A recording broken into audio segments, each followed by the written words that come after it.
నేను మనవి చేస్తూ ఉన్నాను.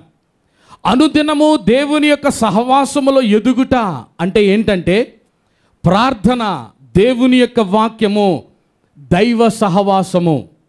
ఈ మూడు నీవు కలిగి ఉన్నప్పుడు మాత్రమే నీవు దేవుని యొక్క సహవాసములో, తండ్రి సహవాసములో ఉన్న వ్యక్తిగా నువ్వు ఉంటావు. ఈ మూడు కూడా ప్రార్థన, దైవ వాక్యము, అలాగే దేవుని యొక్క సహవాసం. ఈ మూడు గనుక నీలో లేని నాడు నీవు సహవాసములో లేనట్టే. సహవాసమునకు వెలుపల ఉన్నట్టు, తండ్రితో నీకు బంధము లేనట్టు, తండ్రి సహవాసములో నీవు లేనట్టుగా నువ్వు పరిగణించబడతావని నేను మనవి చేస్తున్నాను. ఈ ఉదయకాల సమయంలో నా ప్రసంగ అంశం ఏంటంటే సహవాసము, ఫెలోషిప్, దేవునితో సహవాసము. ఆ అంశముతో దేవుని యొక్క వాక్యములోనికి మిమ్మల్ని నేను నడిపిస్తున్నాను. నెంబర్ 1, మొట్టమొదటిగా నా పాయింట్ ఏంటంటే తండ్రి సహవాసము అనేటువంటి పాయింట్ మీతో నేను మాట్లాడుతున్నాను. తండ్రి, దేవుడు, మనం వింటున్నప్పుడు రెండు మాటలు కూడా ఒకేలాగా అనిపిస్తూ ఉంటాయి మన యొక్క జ్ఞానాన్ని బట్టి, మన తెలివితేటలను బట్టి. కానీ రెండింటిని కనుక కొంచెం విడదీసి జాగ్రత్తగా ఆ డెఫినేషన్స్ మనం చూస్తే దేవుడు అనేటువంటి పదము సామూహికమైనటువంటి సంబంధాన్ని తెలియజేస్తుంది. ఆల్మైటీ గాడ్, దేవుడు, ఒకే ఒక దేవుడు. ఈ సర్వమును సృష్టించినటువంటి సృష్టికర్త ఒకడే. దేవుడు అనే మాట నువ్వు మాట్లాడినప్పుడు ఆయన సర్వంతర్యామి, ప్రపంచమంతటిని కూడా, భూలోకమనంతటిని కూడా సృష్టించినటువంటి వాడు ఆయనే. కాబట్టి దేవుని బిడ్డలారా, దేవుడు అనే పదము సామూహికమైన యూనివర్సల్ నేమ్. కాబట్టి సామూహికమైనటువంటి పదమునకు సూచనగా కనబడుతుంది అందరికీ దేవుడు ఒకడే. రెండవ మాట తండ్రి. తండ్రి అనేటువంటి మాట వ్యక్తిగతమైన సంబంధాన్ని సూచిస్తుంది. నా తండ్రి అని నువ్వు అంటావు, తండ్రి అని ఆయన వైపు చూస్తావు. నీకు ఆయన తండ్రి, నీకు ఆయన తండ్రి, నీకు ఆయనకు ఉన్నటువంటి వ్యక్తిగతమైనటువంటి సంబంధాన్ని తెలియచేస్తుంది తండ్రి. యేసుక్రీస్తు ప్రభువారు కల్వరి సిలువ వేయబడినప్పుడు ఆయన సిలువలో ఈ రెండు మాటల్ని కూడా ఆయన సంబోధించాడండి. ఒకసారి ఆయన అన్న మాట ఏంటంటే తండ్రి అని అన్నాడు. ఇంకొక సందర్భంలో ఆయన నా దేవా, నా దేవా అని అంటూ వచ్చాడు ఆయన. ఎందుకు రెండు విధాలుగా మాట్లాడుతున్నాడు ఆయన? ఒకటే మాట్లాడొచ్చు కదా, నా తండ్రి అని 7 మాటలు మాట్లాడొచ్చు కదా. కానీ ఒక సందర్భంలో తండ్రి అన్నాడు, ఇంకొక సందర్భంలో నా దేవా, నా దేవా అని అంటున్నాడు. దేవుని బిడ్డలారా, నా దేవా, నా దేవా అనేటువంటి ఆయన సంబోధములో దేవుడు ఒక మానవుడు. అర్థమవుతుందా? దేవుడు ఆయన, ఈయన మానవుడికి ఎక్కడ మాట్లాడుతున్నాడు, అదనమాట దాని సంబంధం. ఒక తండ్రి తన సహజ సిద్ధమైనటువంటి స్వభావముతో తన కుమారుని శిక్షించునా అనంటే చాలా కష్టమండి. నా కుమార్తెను నేను కావాలని పెద్ద శిక్ష ఆమె మీద నేను వెయ్యగలుగుతానా అనంటే వెయ్యలేను. ఎందుకు? నేను తండ్రిని. నా కుమారుని మీద నేను ఒక పెద్ద శిక్ష మోపగలనా అనంటే మోపలేను. ఎందుకు అనంటే నా సహజ సిద్ధమైనటువంటి స్వభావం అది కాదు. కాబట్టి దేవుని బిడ్డరా, కానీ ఇక్కడ పరిస్థితి మనం చూసినట్లయితే దేవుడు, తండ్రి అయినటువంటి దేవుడు మానవ రూపంలో ఉన్నటువంటి ఆ వ్యక్తి మీద లోక పాపమంతా కూడా వేసి ఆయన శిక్షిస్తున్నటువంటి సందర్భం అది. అందుకనే నా దేవా, దేవుడా, దేవా, దేవుడా అని అంటున్నాడు. కాబట్టి దేవుని బిడ్డరా, ఇంకొక సందర్భంలో మనం చూస్తున్నాం ఆయన తండ్రి అనేటువంటి మాట. అందుకే తండ్రి హృదయాన్ని ఎరిగి ఆయన సంబోధిస్తున్నటువంటి మాట అది. ఒక కుమారునిగా తండ్రికి ఆయన మొరపెడుతున్నటువంటి సందర్భం అది. కాబట్టి ఆ సందర్భంలో ఆయన అన్న మాట ఏంటంటే తండ్రి, వీరేమి చేయుచున్నారో వీరెరుగరు గనుక వీరిని క్షమించండి. తండ్రి కుమారునికి ఉన్నటువంటి అనుబంధం అక్కడ తెలియజేస్తుంది. కాబట్టి తండ్రి మానవ స్వభావము, అలాగే దేవుడు దైవికమైన స్వభావము, ఈ రెండింటికి ఉన్నటువంటి ఆ యొక్క భేదముని మీరు గుర్తించాలి. దేవుడు తాను సృష్టించినటువంటి సమస్తమును ఒకసారి ఆయన చేసిన తర్వాత ఆయన విధంగా ఆ సృష్టిని చూస్తున్నప్పుడు దేవుని యొక్క మనసులో ఏదో ఒకటి మెదిలింది. అంత బాగానే ఉంది. అబ్బో, అద్భుతమైనటువంటి సృష్టి ఇదంతా కూడా చాలా సుందరంగా, చాలా అందంగా, కొండలు, లోయలు, గుట్టలు, చెట్లు, ఆ పక్షులు, ఆ మృగాలు ఇవన్నీ కూడా దేవుడు చూసుకుని చాలా సంతోషపడ్డాడు. బాగానే ఉంది. అదే సందర్భంలో దేవుని యొక్క మనసులో మెదిలింది ఏంటంటే తన పోలిక చొప్పున ఉన్నది ఏది కూడా ఈ లోకంలో లేదు. అప్పుడు అందుచేత తన పోలికలో దేవుడు సృష్టించింది మానవుణ్ణొక్కడే. తన పోలికలో దేవుడు సృష్టించింది మానవుణ్ణొక్కడే.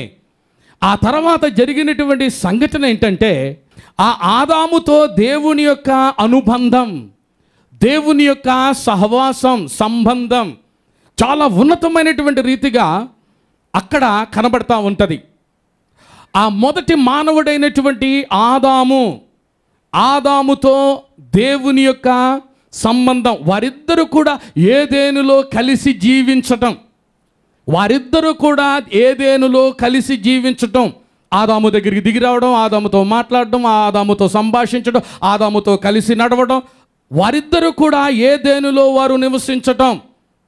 దేవుడు అలాగే ఆదాము అంటే మానవత్వము దైవత్వము కలిసినటువంటి చోటు ఏదెను అని మీకు నేను మనవి చేస్తా ఉన్నాను. మానవత్వము దైవత్వము కలిసినటువంటి చోటు దేవుని యొక్క సన్నిధిగా పరిగణించబడుతుంది. అది దేవుని చోటు అని పిలువబడతా ఉంది. ఎంత అద్భుతమైనటువంటి విషయం అండి. అయితే దేవుని బిడ్డలరా, కానీ ఆ తరువాత ఆదాము దేవుని యొక్క మాటను ఉల్లంఘించాడు. ఎప్పుడు అనంటే ఆయనకి పెళ్ళైన తర్వాత, భార్య వచ్చిన తర్వాత ఆదాము యొక్క థింకింగ్ మారిపోయింది. భార్య వచ్చిన తర్వాత, పెళ్ళైపోయిన తర్వాత ఆదాము యొక్క స్పిరిచువాలిటీ మారిపోయింది. ఆదాము తన భార్య యొక్క మాటలు వినడం ప్రారంభించాడు. అవ్వమ్మ కూడా దేవుని యొక్క మార్గంలో నిలబడి ఆ విధంగానే దేవుడు చెప్పినట్టుగా ఉంటే బాగుండేది, పరిస్థితి బాగుండేది. కానీ ఆ విధంగా లేదు కదా. మరి దాని యొక్క పర్యావసానమే దేవునితో సంబంధం పోగొట్టుకోవడం, దేవునితో ఉన్నటువంటి అనుబంధాన్ని పోగొట్టుకునే పరిస్థితికి వారు వచ్చారు. అంటే సాక్షాత్తు దేవుడు వారిని విడిచిపెట్టి వెళ్ళిపోయాడు, మరలా తిరిగి వచ్చే సందర్భం లేదన్నమాట. కాబట్టి ఇటువంటి సందర్భంలో బైబిల్లో వ్రాయబడిన మాట ఏంటంటే, దేవుని సన్నిధి నుండి, ఆయన సహవాసము నుండి, అనగా ఏదెను తోట నుండి ఆదాము వెళ్ళగొట్టబడ్డాడు అని. ఆదాము వెళ్ళగొట్టబడ్డాడు, ఆయన ఫోర్స్ఫుల్గా గెంటివేయబడ్డాడు అన్నమాట. అర్థమవుతుందా? తర్వాత మీరు బైబిల్లో చదువుకుంటే చరిత్రలో ఏమనుంటుంది, తిరిగి రాకుండా అక్కడ కెరూబులను శరాబులను దేవుడు పెట్టాడు.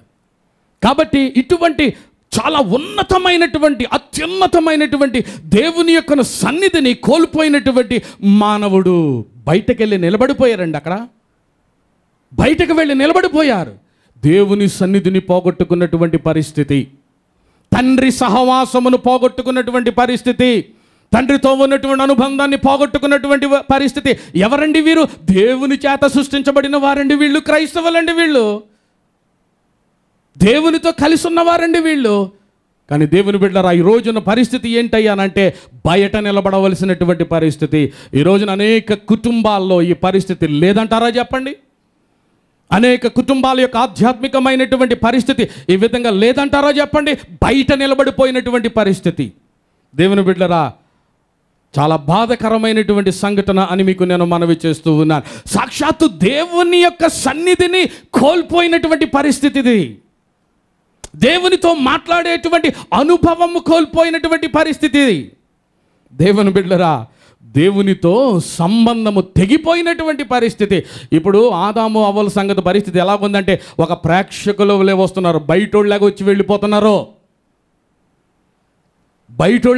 వెళ్ళిపోతున్నారు, సహవాసములో లేని పరిస్థితి, దేవుని యొక్క సన్నిధిని అనుభవించలేనటువంటి ఆ అనుభవంలోనికి వారు నెట్టివేయబడినటువంటి పరిస్థితి ఇక్కడ మనకు కనబడతా ఉంది. అపోస్తలుడైన పౌలు కొలొస్సీయులకు రాసిన పత్రిక 1వ అధ్యాయము 21వ వచనం 22వ వచనాన్ని గనుక మనం చదివితే, మరియు గత కాలమందు దేవునికి దూరస్తులను మీ దుష్క్రియల వలన మీ మనస్సులో విరోధ భావము గలవారునై ఉండిన మిమ్మును కూడా తన సన్నిధిని పరిశుద్ధులుగాను నిర్దోషులుగాను నిరపరాధులుగాను నిలువబెట్టుటకు ఆయన మాంసయుక్తమైన దేహమందు మరణము వలన ఇప్పుడు మిమ్మును సమాధాన పరిచెను. దేవుని బిడ్డలారా, ఇక్కడ చాలా జాగ్రత్తగా వాక్యాన్ని గమనించాల్సిన విషయం ఏంటంటే, మీరు ఏదైతే దేవునికి దూరస్తులైపోయారో గత కాలములో, అలాగే మీ క్రియల వలన ఏదైతే మీరు పోగొట్టుకున్నారో, తిరిగి మిమ్ములను తన సన్నిధిలో ఆయన సమకూర్చడానికి.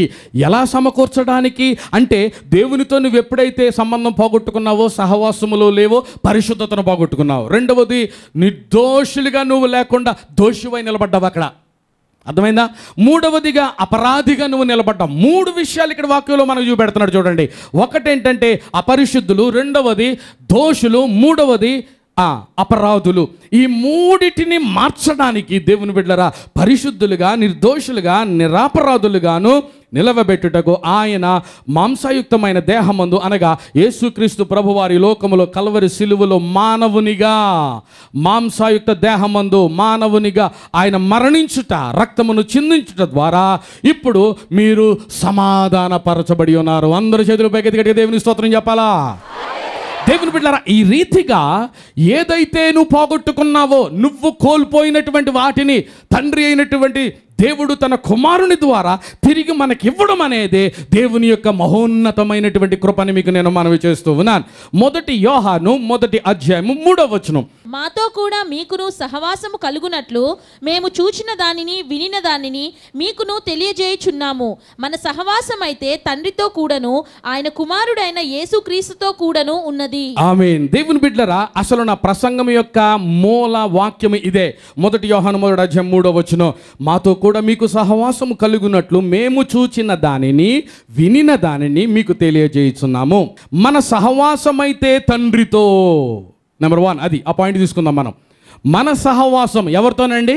తండ్రి అయినటువంటి దేవునితో సహవాసము మనము కలిగి ఉండాలి అని మీకు నేను మనవి చేస్తున్నాను. దేవుని బిడ్డలారా, మనం ఆయన బిడ్డలం, మనము ఆయన పిల్లలం. ఆయన మన తండ్రి, మన పరమ తండ్రి. ఎంత గొప్ప బాధ్యత దేవుడు మనకిచ్చాడండి, ఎంత గొప్ప ఆధిక్యత దేవుడు మనకిచ్చాడండి. ఇప్పుడు మన తండ్రితో మనకు సహవాసము, ఆ సహవాసంలో మనం ఉండాలి. ఇప్పుడు నువ్వు ఒక ఇంట్లో ఉన్నావు, నీకు ఒక తండ్రి ఉన్నాడు, ఆ తండ్రితో నీకు సహవాసం ఉండాలా వద్దా చెప్పు? కాబట్టి నేను ఆ ఇంట్లో ఉన్నప్పుడు నేను కొన్ని బాధ్యతలు కలిగి ఉన్నాను. ఆ ఇంట్లో నా డాడీ కొన్ని బాధ్యతలు పెట్టాడు నా మీద. ఏంటి? కనీసం వచ్చి కాస్త హెల్ప్ చేయాలరా బాబు, ఆ పనులు ఉన్నాయి. నేను ఇంటి వాడను, నేను తండ్రితో సహవాసములో ఉన్నవాడను. ఆ సహవాసములో దేవుడు నా మీద ఒక రెస్పాన్సిబిలిటీ పెట్టాడు. ఆ బాధ్యతలో నేను సహవాసములో ఉండాలి. బాధ్యత రహితముగా నువ్వు జీవిస్తే బయటికి వెళ్ళాలా? బాధ్యత రహితంగా నువ్వు ఉంటే ఇంట్లో నువ్వు పని చేయవు. నువ్వు ఇంటిలో ఉంటే ఇంటికి నువ్వు ఘనత తెచ్చేవాడుగా నువ్వు ఉండాలి. కాబట్టి దేవుని బిడ్డలారా, ఎప్పుడైతే తండ్రితో నీవు సహవాసములో, సంబంధములో నువ్వు ఉంటావో ఏం జరుగుతుందో చెప్పమంటావా? ఓసారి మోషే దేవుడు రమ్మన్నాడు పైకి, కొండ మీదకి వెళ్ళిపోయాడు. మోషే ఎన్ని రోజులు దేవుడి దగ్గర ఉన్నాడు? 40 రోజుల పాటు దేవుని సన్నిధిలో మోషే ఉన్నాడు.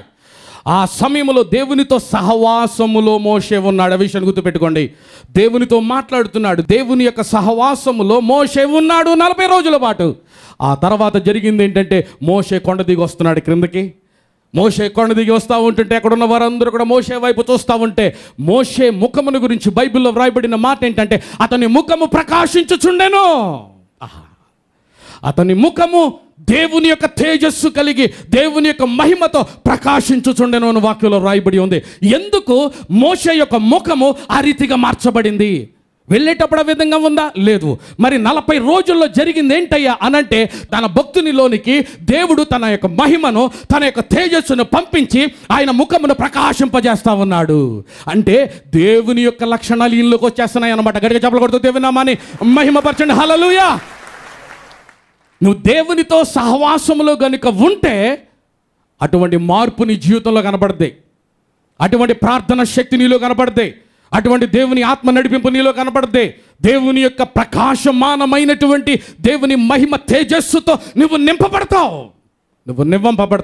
అదే దేవునితో సహవాసము, లేకపోతే తండ్రితో సహవాసము. దేవుని బిడ్డలారా, దయచేసి గమనించండి. దేవుని యొక్క కాంతితో మోషే దిగొస్తా ఉంటే ఆ క్రింద ఉన్నటువంటి వారందరూ కూడా ఆశ్చర్యపోతా ఉన్నారండి. అబ్బా, ఈయన ముఖంలో ఇంత ప్రకాశమానమైనటువంటి వెలుగు ఎలా వచ్చింది అని అంటే, తండ్రితో సహవాసము చేసినందువలన. స్తోత్రం చెప్తారు అందరు గట్టిగా? Praise the Lord. హల్లెలూయా. రెండవ మాటలోనికి వెళదాం. రెండవ సహవాసం ఏంటంటే కుమారునితో సహవాసం. తండ్రి అయినటువంటి దేవుడు, ఆయన ప్రియ కుమారుడైన యేసు క్రీస్తు ప్రభుల వారు, ఆయనతో మనకి సహవాసము. దాని గురించి నేను మాట్లాడుతున్నాను. దేవుని బిడ్డలారా, యేసుక్రీస్తు ప్రభువారు నరావతారిగా ఈ లోకములోనికి రాక ముందుగా జరిగినటువంటి ఆ యొక్క సంఘటన ఏంటంటే, ఆ గ్యాప్ ఉంది కదా, ఆ గ్యాప్లో ఏం జరిగిందంటే, దేవునికి నరునికి మధ్యలో ఏ విధమైనటువంటి బ్రిడ్జ్ లేదు. దేవుడు కూడా మానవునితో మాట్లాడడం ఆపేశాడు. నిశ్శబ్దమైనటువంటి వాతావరణం, ఎన్నో సంవత్సరాలుగా ఒక నిశ్శబ్దమైనటువంటి వాతావరణం వచ్చేసింది లోకంలోనికి. మానవునికి దేవుని ప్రత్యక్షతలు కలగడం లేదు, దేవుని యొక్క స్వరం వినడం లేదు. దేవునితో మానవునికి ఉన్నటువంటి సంబంధం ఎప్పుడో తెగిపోయింది. అటువంటి సందర్భంలో శూన్యత అనేటువంటిది లోకమంతా కూడా ఆవరించిపోయిందండి. అటువంటి సందర్భంలో దేవుని బిడ్డలారా, తండ్రి అయినటువంటి దేవుని యొక్క ప్రణాళికలో భాగంగా తన ప్రియ కుమారుడైన యేసు క్రీస్తు ప్రభుల వారిని ఈ లోకానికి నరావతారంగా పంపించటం. కొంచెం అక్కడ ఆగండి. ఓల్డ్ టెస్ట్మెంట్లో కనుక మీరు వచ్చినట్లయితే దేవుడు ఆ తర్వాత కూడా చాలా సందర్భాల్లో చాలా రకాలుగా దేవుడు మాట్లాడుతూ వచ్చాడు. అది కూడా ఉంది. దేవుడు న్యాయాధిపతుల్ని పంపించాడు, రాజుల్ని పంపించాడు, ధర్మశాస్త్రోపదేశకుల్ని పంపించాడు. దేవుడు అనేక రీతులుగా కూడా మాట్లాడడం ప్రారంభించాడు, ధర్మశాస్త్రాన్ని ఇచ్చాడు. ఇన్ని కార్యాలు చేసినప్పటికీ కూడా ఆ జనాంగము దేవుని యొక్క మాట విననొల్లని వారు అని బైబిల్లో చెప్తా ఉంది. కాబట్టి ఆ తర్వాత చరిత్ర కనుక, బైబిల్ చరిత్ర కనుక మీరు జాగ్రత్తగా పరిశీలిస్తే నిశ్శబ్దమైనటువంటి వాతావరణంలోనికి వెళ్ళిపోయింది మానవ జాతి. ఆ తర్వాత యేసుక్రీస్తు ప్రభువారు సీన్లోనికి రావడం అనేటువంటిది ఇప్పుడు మనం చూస్తున్నది. అందుకనే కుమారునితో సహవాసము. యేసయ్య ఒక రోజున చెప్పిన మాట ఏంటంటే, మీరు తండ్రి దగ్గరికి వెళ్ళాలా, మీరు పరలోకానికి వెళ్ళాలి, కానీ వెళ్ళే మార్గం నేనే, నా ద్వారా తప్ప ఎవ్వడును తండ్రి యొద్దకు రాలేడు, ఎవ్వరూ రాలేడు. నా తండ్రి మిమ్మల్ని ఆకర్షించితేనే తప్ప మీరు తండ్రి దగ్గరికి, నా దగ్గరికి కూడా మీరు రాలేరు అనే రీతిగా యేసయ్య మాట్లాడుతూ వచ్చాడు. యేసు నరావతారం, క్రీస్తు అభిషేకం. అర్థమవుతుందా? ఇందాక నేను దేవుడు తండ్రి డిఫరెన్స్ నేను మాట్లాడాను. ఇప్పుడు యేసు క్రీస్తు, యేసు నరావతారం, అలాగే క్రీస్తు అభిషక్తుడు, యాజకత్వం, ప్రధాన యాజకుడు, రాజులకు రాజు అయిన. కాబట్టి క్రీస్తు దైవత్వము. కాబట్టి ఈ రీతిగా కుమారుడు దేవుని యొక్క మహిమ యొక్క తేజస్సు. అర్థమవుతుందా? ఈ మాట బైబిల్లో చాలా స్పష్టంగా వ్రాయబడి ఉంది. ఒకసారి చూడండి, హెబ్రీలకు రాసిన పత్రిక 1వ అధ్యాయము 2 నుండి 4 వచనాలు. ఈ దినముల అంతమందు కుమారుని ద్వారా మనతో మాట్లాడెను. ఆయన ఆ కుమారుని సమస్తమునకును వారసునిగా నియమించెను. ఆయన ద్వారా ప్రపంచములను నిర్మించెను.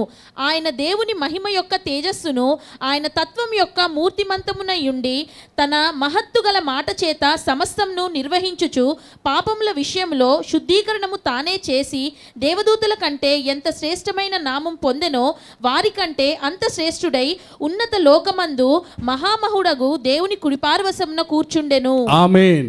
దేవుని బిడ్డలారా, ఈ చదివినటువంటి స్క్రిప్చర్ అంతా కూడా, ఈ వాక్యం అంతా కూడా క్రీస్తు ప్రభుల వారిని సూచిస్తుంది. క్రీస్తు ప్రభుల వారి గురించి వ్రాయబడినటువంటి మాట.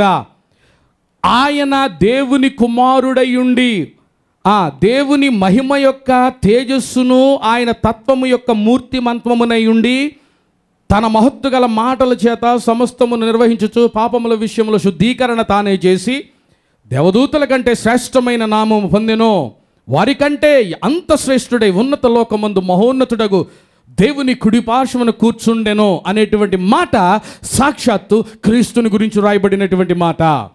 ఇంకొక వాక్యం చూపిస్తా. 1 కొరింథీయులకు రాసిన పత్రిక 1వ అధ్యాయం 9వ వచనం. మన ప్రభువైన యేసుక్రీస్తు అను తన కుమారుని సహవాసమునకు మిమ్మును పిలిచిన దేవుడు నమ్మతగినవాడు. అది మన ప్రభువైన యేసుక్రీస్తు అను తన కుమారుని సహవాసమునకు మిమ్మును పిలిచిన దేవుడు పిలిచాడు. దేవుడు నమ్మదగినవాడు. ఇక్కడ యేసుక్రీస్తు ప్రభువారిని గురించి వ్రాస్తూ ఎవరిని చూపెడుతున్నాడు? దేవుని చూపెడుతున్నాడు. చూసారా? కాబట్టి దేవుని బిడ్డలారా, మన ప్రభు అయిన యేసుక్రీస్తు అను తన కుమారుని సహవాసమునకు మిమ్మును పిలిచిన దేవుడు. ఇందాకేమో తండ్రి అయిన దేవుని సహవాసములో మనం ఉండాలా. ఆ తర్వాత ఇప్పుడు మరలా అంటున్నాడు, రెండవదిగా ఎవరి సహవాసం మనలో ఉండాలి? రక్షించబడినటువంటి దేవుని బిడ్డలు ఏ సహవాసములో ఉండాలి? కుమారుని సహవాసములో, యేసుక్రీస్తు వారి యొక్క సహవాసములో మీరందరూ ఉండాలా. ఆ రీతిగా పిలిచిన వాడు నమ్మదగిన దేవుడు ఆయన. దేవునికి స్తోత్రం చెప్పండి. హల్లెలూయా. కళ్ళు మూసుకోండి, ప్రార్థన చేద్దాం.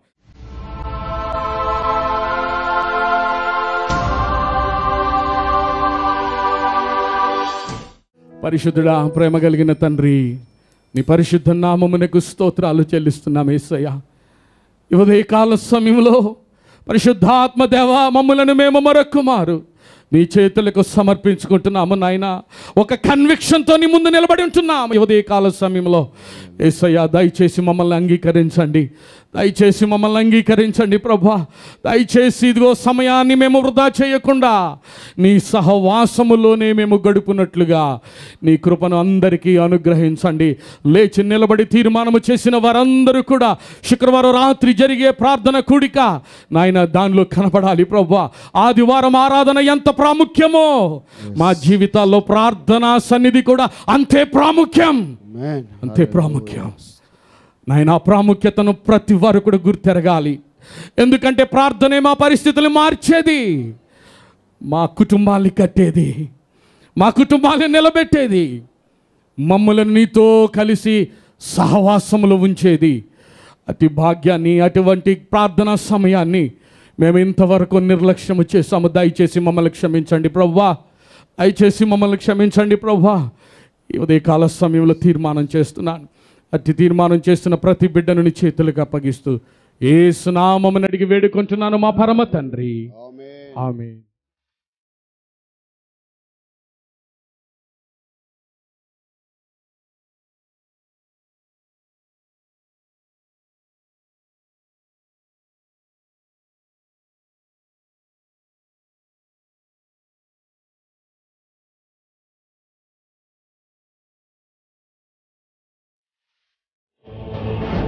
ఈ మందిరము మీద నీ కనుదృష్టి రాత్రింబవళ్ళు నిలుచునుగాక.